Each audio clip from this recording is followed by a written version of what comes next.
Booktube, it's Missy, and today is my Rainbowthon 2.0 wrap-up. Rainbowthon started on Monday, February 8th. It ended last night, which was Valentine's Day. I did do 2 vlogging days. This is my first posting of, how far I've gotten in the read-a-thon. So I did finish all 3 of these graphic novels yesterday. Of course, I will talk about them more in detail, but they were all really cute. I really liked this one. And this is about a witch. I really liked this one, Jellaby. This is about a monster. And Yaga's, I think it's Yaga's assistant, and this is also about a witch. Over Easy by Mimi Pond, and I actually really like this. I will of course talk about more of my experience with customers in the workforce in my review, but I think this is hilarious. And then I started Soulless today because it's my buddy read, and then I'm going to be reading Dark Dream, which is the novella between Beautiful, what is it? I can't find it. Beautiful Darkness and Beautiful Chaos. So that is the novella between those two. Lots and lots of reading to get done. So I will keep you guys updated. That's it. Bye. So today is Rainbowthon Day 7. I was able to get through all the graphic novels this week. I didn't start the vlogging on Monday because I was still reading It by Stephen King. I didn't finish that until Wednesday, I think. And so I actually didn't start this read-a-thon until about Thursday. I am currently reading both of these books. I have Soulless here by Gail Carriger. This is not part of my TBR, but it does have the same colors on the spine, which is that sage green. And so I may just add this as my book because I don't think I'll be getting to Diary of a Haunting this weekend. I would like to start it though, maybe next weekend. And then I have here the Murdstone trilogy by Mal Pete. I actually really am enjoying this book, and I think this is the one that I will try to finish today to make up for the other books that I was supposed to read. So we will see how much I get done. It is really good so far, and I haven't heard anybody talk about this book, so I'm looking forward to continuing on. Before we get started, let's talk about the things that are bugging me today. You can't tell, but I have toothpaste in my hair, and now I can't brush my hair because it hurts, and I need a shower, and I don't have time to take one right now, but I need to wash the toothpaste out of my hair. That's the thing about long hair, you go to spit, and like, I don't understand. Gosh dang it, husband. Texting me while I'm trying to film a video.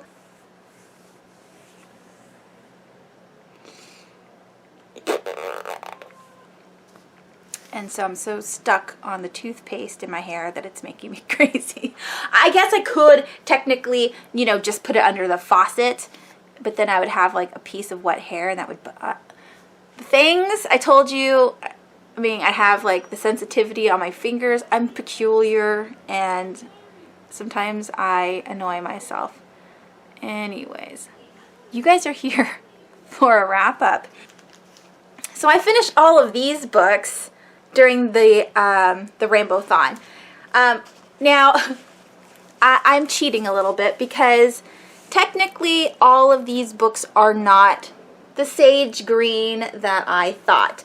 So, like, the Jellaby, I guess, could go next to Saga, Volume 5. Alright, so we kind of have, like, a blue into, like, a lightish blue. Well, we'll put purple here. So we have, like, like a purple and then blues and then greens. And so the first book I finished was The Lunch Witch by Deb, Luke, or Luck. This is a middle grade graphic novel about Grunhilda, this witch. She is living in Salem, Massachusetts, and she's just lost her job and she needs to feed her pets. She's got some bats and a spider and is it a cat or a mouse or dog? I don't know. Anyways, she's got pets that she's got to feed, and so they look in the want ads because her pets can, you know, talk. She looks in the want ads, finds a job for an elementary school lunch lady, and takes the job. But then soon gets blackmailed by one of the kids there. What's the kid's name? I can't remember. I read so many books this week.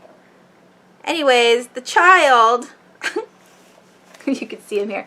Okay, so the child here is, her principal considers her to be dumb because she just can't get any of her stuff done and she's always late. And so she blackmails the witch to give her some kind of smart potion, but the witch is not allowed to do anything nice for people. She can only do things that are mean, and the whole thing goes from there.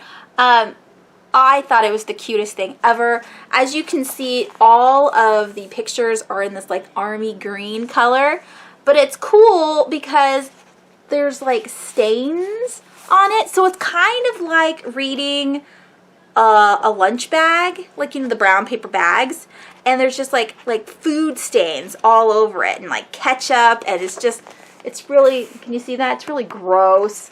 And I absolutely loved it. And there's a part 2 coming out, which I'm super excited about. I think it comes out this year. So I will definitely check it out from the library when it does. The next graphic novel I read was Over Easy by Mimi Pond. This is an adult non-fiction semi-autobiographical memoir of Mimi Pond's life as she worked in this diner when she was in her 20s. So basically, the main character's name is Madge, and she is an art student. She's been going to art school in Oakland, California for 3 years. She's originally from San Diego, which I thought was super fun because that's where I live. And so she's been going to art school for 3 years. She absolutely loves it, but her financial aid has finally, like, you know, has gone away, and she can't afford to go to school anymore. So she's thinking about what her life is going to, you know, become now that she can't be an art student. And she's eating at this diner, and this diner is just super cool to her. It's the best diner she's ever been at, and for the last 3 years, that was her life. She would just, you know, eat all of her food at a diner because she didn't want to cook. So she decides that she wants to work at the Imperial Cafe, which is the diner that she's at. And she falls in love with all of the staff there and starts working there. At first she's a dishwasher, and then she becomes a waitress. And that's all the book is about. Now, if you don't like learning about people's lives, and like I said, this is semi-autobiographical, so I think like the names of the people have changed in the book, and maybe, you know, like the cafe name and all that stuff. Maybe the stories are all the same though. I'm getting on a tangent. Anyways, if you don't like reading about other people's lives, then this might be a little boring to you, but I thought it was absolutely fascinating. And if you read my review on Goodreads, you'll see why, but I'll share the story here as well. So in this book, it's the late 70s, it's 1978. Hippies are going out of style. The, you know, UK punk scene is coming in. Drugs are still all the rage. And so there's a lot of drugs and like who sleeping with who in this book. And that is just so human and so, you know, relatable. I worked at Target for 3 years, right after graduating high school. And in those 3 years, lots of drama went down. There was a boss who, you know, did the dirty with one of the lower people on the line. When you start off at Target, you're called a level 1, and those people zone, which means they bring, you know, all the products on the shelves to the forefront, and they are the cashiers and you know, the people that fold clothes and that work on the train, which is, you know, put merchandise back. So those are all level 1s. So the manager was a level 3, and he did the dirty with a level 1, and he was married. So it was this huge scandal. Everybody knew about it, and people used to hide in like the back room all the time and do this kind of stuff. So it's not just in diners where, you know, the waitresses are having sex with the cooks and all that. It happens in all walks of life, or, you know, jobs. I also worked at Honda, the car dealership, for 3 years, and in that there was tons of scandal as well. People going to Jamaica and having orgies and coming back with pictures, and the same person would, you know, go out with like band members, and this is going to be on live, or not live, but this is on the internet now. I know the girl that slept with, what's that golfer's name? You know the golfer I'm talking about that had an affair on his wife. The girl, one of the girls that he had an affair with, was at my baby shower. So it's all over the place, okay? These things happen, and so I loved this book for what it was. Just a glimpse of this lady's life and the chaos that ensues when you work with people in close proximity, and, you know, who falls in love with who, and marriages and all that stuff. So, lot of fun. I gave this 4 stars. The next book I read was The Wicked and the Divine, but this is volume 2, which is Fandemonium. This is by Gillen McClevey and Wilson Cowles, maybe? Is that how you say the name? Gillen? I don't know. So in volume 1, we learn about the gods and that they come to Earth every 90 years. They take over a teenager, and they bring that teenager to stardom and live in the limelight for 2 years, and then they die, and so does the host body. In this book, the same thing is going on, but, you know, we're meeting a couple new characters, and the main character in here, which is Laura, I think that's her name. Laura is diving deeper into all of the stories about these gods, and like learning more about them and why they are here and what they're supposed to be doing. So I thought it was great. I love these illustrations, and so I own the first book. I don't own the second one. This is the library copy, but I would like to buy this at some point in time to add to my collection. And the third book is actually on NetGalley right now as a read now. It's not as nice as these pictures. It's still really I don't know, like childish drawings, like really fat in the face. There's no like hard jaw lines or anything, so it seems like it's not really fully developed on the NetGalley, but I do know that the third book has already come out. It came out on the 9th of February, but I'm going to be reading that one next. I gave this one 4 stars, I think, too. Alright, and then we have Jellaby, The Lost Monster by Kian So. This is a middle grade, or maybe just a child, like I don't know how old the little girl is. I loved the illustrations, though. He is so stinking cute. And the whole palette in this graphic novel is all lavender with little bits of yellow and red, so you have the primary colors that stand out. But this is about a monster that this little girl meets in the forest. She has a bad dream, and the monster is there, and she befriends him and calls him Jellaby, and there's this boy Jason at school who gets bullied, and Jellaby doesn't like it, and so she finally goes and sticks up for him, and then Jason learns about the monster, and they decide that they want to take the monster to town and take him to this, like, I don't know if it's a circus or a fair, I can't remember, but they want to take the monster back to find his parents. And so that's the end of the book, is just him going on this adventure to find his parents, because this is the first of a series, so I can't wait to pick up the second one. I really liked it, and like I said, the illustrations are so super cute. And there's a foreword by Kazu Kibuishi. They are friends, and so he gave them inspiration or something like that. I did read the foreword, but I kind of forgot what it all said. Alright, next we have Saga Volume 5. This is by Fiona Staples and Brian K. Vaughan, if you didn't know.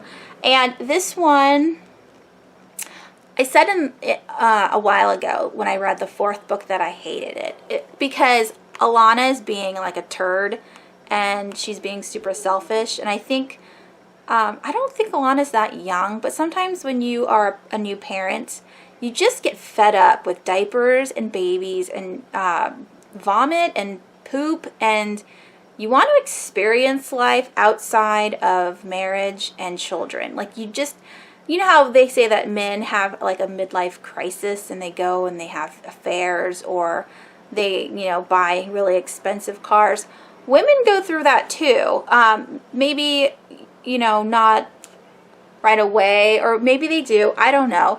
At some point in time, you just want adult conversation. And so Alana goes and becomes a, like an actress in Volume 4. And she's kind of like being snobby and just ignoring the family. And like Marco has to take care of her name's Hazel, right? I think that's her name. Of the baby. Like, he's become like the main parent because Alana's too busy having fun.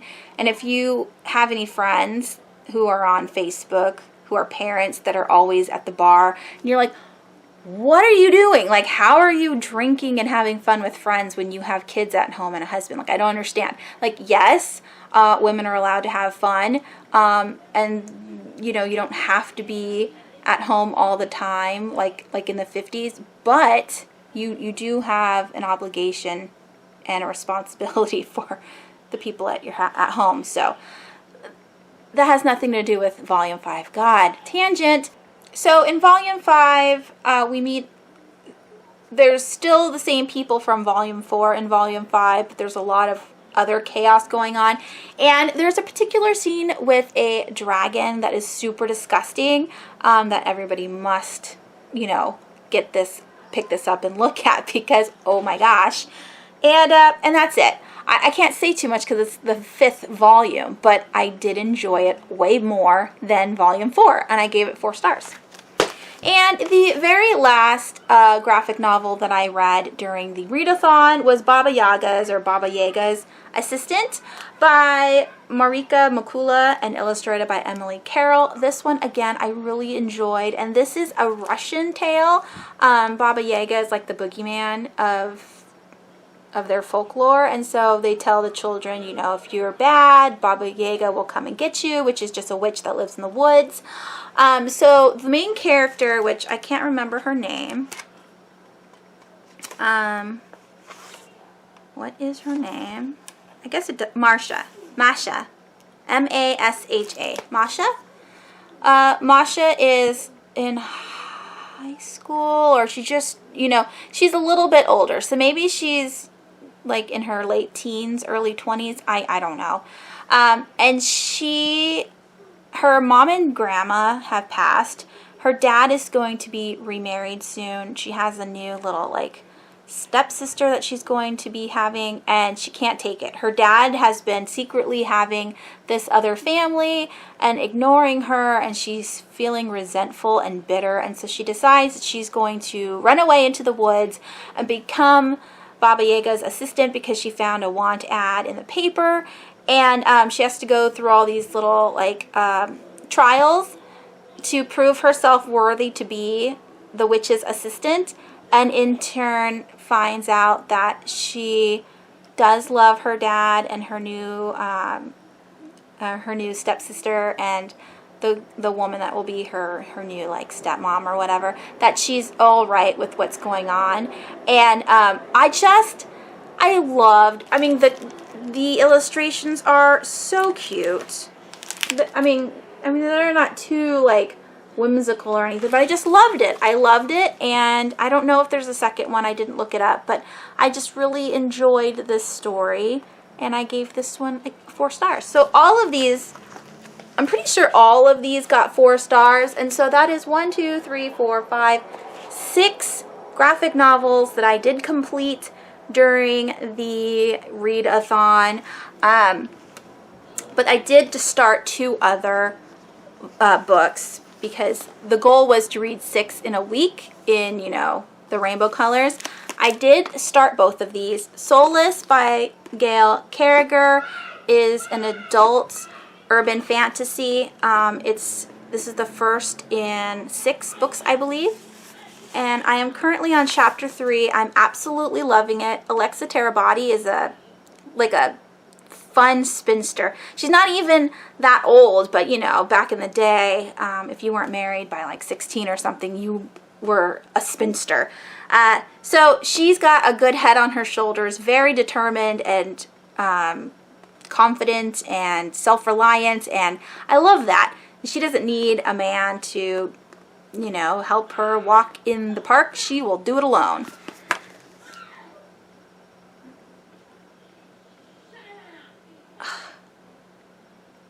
My children. And then the last book I am reading is the Murdstone Trilogy by Mal Pete. When I first saw this book, I thought it was a YA because of the cover, but it's actually an adult book about a YA author, and I will go into this more in my wrap-up. But this isn't the first book this man has written. He has written a ton of books. A lot of people on Goodreads liked this book, and then some people didn't. Because it seemed just too weird. But like I said, I'm really enjoying this. I am currently on chapter 7, but this is part 2, chapter 7. So it's 162 pages in. I hopefully will get this finished by the end of the night. But like I said, I will talk more about it later in my wrap-up. And then this was on the list to read, but I never even got to it. So what did you guys read during the Rainbowthon, Read-a-thon? If you participated, let me know down below. Let me know if you've read any of these graphic novels, if you liked them. And, gosh, my children, I'm sorry. They are fighting over video games. Today is the last day of the 4-day weekend that we had off, and so they're just all grumpy. And, yeah. Thanks for watching. I hope you guys have a wonderful week, and I will talk to you soon. Bye!